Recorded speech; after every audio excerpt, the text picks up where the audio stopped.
Hello students,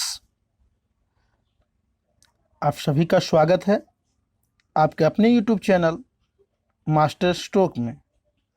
आइए master stroke में आज हम लोग बात करने वाले हैं क्लास 10th एनसीईआरटी मैथ प्रश्नावली 12.1 यानी वृत्त से संबंधित क्षेत्रफल। ठीक है ना। तो प्रश्नावली 12.1 का प्रश्न संख्या 1 है। तो ये आराम से क्वेश्चन को पहले पढ़ लेते हैं। बार बार मैं कहते आता हूँ स्टूडेंट्स कि जिस स्टूडेंट्स ने क्वेश्चन को समझ लिया उसका 50% क्वेश्चन जो है उसी समय सोल्व हो जाता है, जिस समय क्वेश्चन समझ जाता है। तो आइए पहले क्वेश्चन को समझते हैं। इसकी प्राथमिकता सबसे पहले होनी चाहिए। तो देखिए, दो वृत्तों की त्रिज्याएं क्रमशः 19 सेंटीमीटर और 9 सेंटीमीटर है। बहुत आसान है। दो वृत्त हैं और दोनों वृत्त की त्रिज्या जो है क्रमशः, यानी कि पहले वाली वृत्त की त्रिज्या 19 सेंटीमीटर है और दूसरे वाली वृत्त की त्रिज्या 9 सेंटीमीटर है। चलिए अब आगे देखते हैं। कहता है उस वृत्त की त्रिज्या ज्ञात कीजिए। अब कहता है एक और वृत्त अलग से उस वृत्त की त्रिज्या ज्ञात करना है जिसकी परिधि इन दोनों वृत्तों की परिधियों के योग के बराबर हो। बहुत आसान था।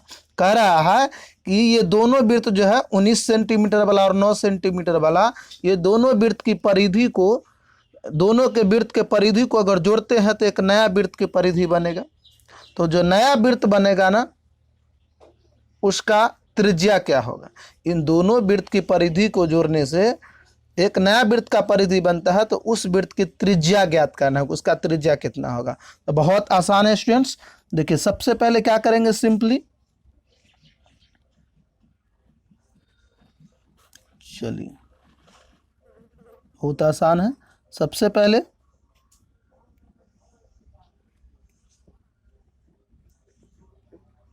हल लिखेंगे और लिखेंगे माना कि दो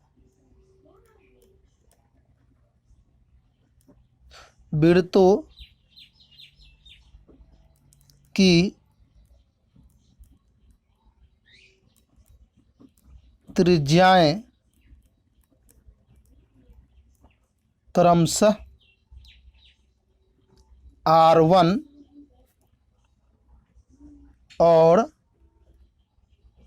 R2 है। बहुत आसान है कि दो वृत्त का जो त्रिज्या दिया हुआ था उसमें से एक वृत्त की त्रिज्या को हमने R1 माना और दूसरे वाले वृत्त की त्रिज्या को R2 माने हैं। कोई दिक्कत? तब लिखेंगे जहां R1 यानी पहले वृत्त की त्रिज्या कितना है, तो देखिए 19 सेंटीमीटर। बहुत आसान लैंग्वेज है और इस तरह का लैंग्वेज का प्रयोग करते हैं तो बहुत अच्छा है। अब लिखेंगे R2 बराबर, ठीक है ना। तो R2 यानी कि सेकेंड वृत्त का त्रिज्या कितना है, 9 सेंटीमीटर। बहुत आसान था। माना कि दो वृत्त की त्रिज्या क्रमशः R1 और R2 है, जहां R1 यानी पहले वृत्त की त्रिज्या जो है 19 सेंटीमीटर है और दूसरे वृत्त की त्रिज्या हुआ 9 सेंटीमीटर है। ठीक है। तब यहां पर जो तीसरे वृत्त निकालना है उसको लिखेंगे माना कि नया वृत्त जो बनता है, जो दोनों वृत्त को परिधि को जोड़ने से एक नया परिधि जो बनता है जिस वृत्त का, उस वृत्त की परिधि को लिखेंगे माना कि नए तो लिख चुके हैं, नए वृत्त की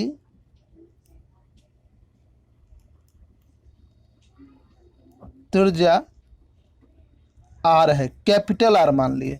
माना कि नए वृत्त की त्रिज्या कैपिटल R है और यही R का वैल्यू निकालना है आपको, क्योंकि उस वृत्त का त्रिज्या निकालना था ना। तो नए वाले वृत्त की त्रिज्या को हमने क्या मान लिया, R। अब R का वैल्यू निकालना है, ठीक है ना। अब देखिए बहुत आसान है स्टूडेंट्स। चलिए अब लिखेंगे प्रश्न से। प्रश्न हमारा क्या कह रहा था कि, प्रश्न ध्यान से पढ़ेगा। प्रश्न हमारा कह रहा है कि उस वृत्त की त्रिज्या ज्ञात कीजिए जिनकी परिधि इन दोनों वृत्तों की परिधियों के योग के बराबर है। यानी कि नया वृत्त का जो परिधि बनेगा, मान लीजिए ये नए वाली वृत्त है, तो इसका वृत्त का परिधि का फॉर्मूला क्या होता है, 2 पाई R। याद कर लीजिएगा। वृत्त का परिधि बराबर सूत्र होता है, फॉर्मूला होता है 2 पाई r।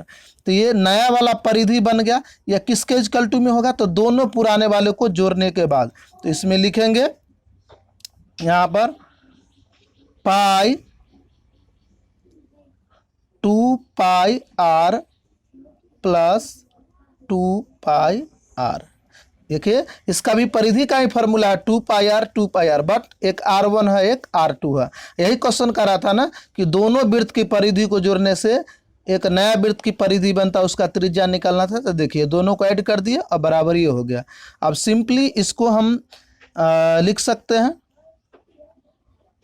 2 पाई को बाहर कर लीजिए, r को ब्रैकेट में कर लीजिए, और इस तरीके से यहाँ भी 2 पाई इधर भी है और 2 पाई इधर भी है, दिख रहा है ना 2 पाई 2 पाई। तो यहाँ से हम लोग क्या करेंगे 2 पाई कॉमन कर लेंगे।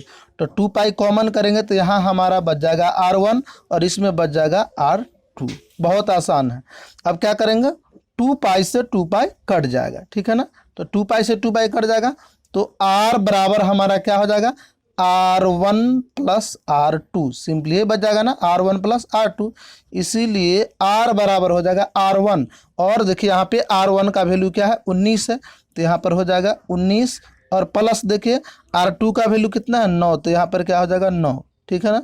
तो इसीलिए आपका बन गया है, इसीलिए r बराबर क्या हो जाएगा 19 और 9 कितना होता है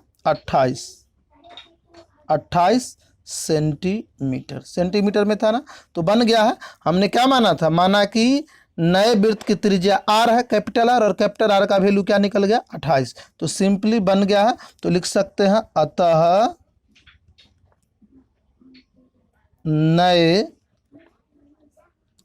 वृत्त की त्रिज्या r बराबर 28 सेंटीमीटर। आराम से बन गया। कोई स्टूडेंट्स देखिए कितना आराम से बन गया। मैं उम्मीद करता हूं कि सारे स्टूडेंट्स समझ गए होंगे। अगर फिर भी नहीं समझे हैं तो हमें कमेंट करें। और एक चीज़ कहना चाहूँगा कि यदि आप क्लास 10th के स्टूडेंट हैं, यानी इस बार आप 2021 में आने वाले बोर्ड एग्जाम के स्टूडेंट्स है, कैंडिडेट है, तो निश्चित तौर पर ये चैनल आपके लिए फ़ायदेमंद है। हमारे चैनल को सब्सक्राइब कर लीजिए। अगर मैथ में आपको कुछ नहीं आता, ABCD तक नहीं आता, तो भी मैं चैलेंज करता हूं कि इस चैनल के माध्यम से आप मैथ में जो है अच्छा कर पाओगे। तो हमारे चैनल को सब्सक्राइब कर लीजिए। और कोई भी चैप्टर हो, किसी भी एक्सरसाइज से रिलेटेड अगर वीडियो देखना है तो आप यूट्यूब में जा कर के उस चैप्टर का, उस टॉपिक का नाम लिखे और बाय उमेश सर या फिर मास्टर स्ट्रोक लिखिए, डिफिनिट तौर पर आ जाएगा। तो फिर मिलते हैं नेक्स्ट वीडियो में, तब तक के लिए नमस्कार।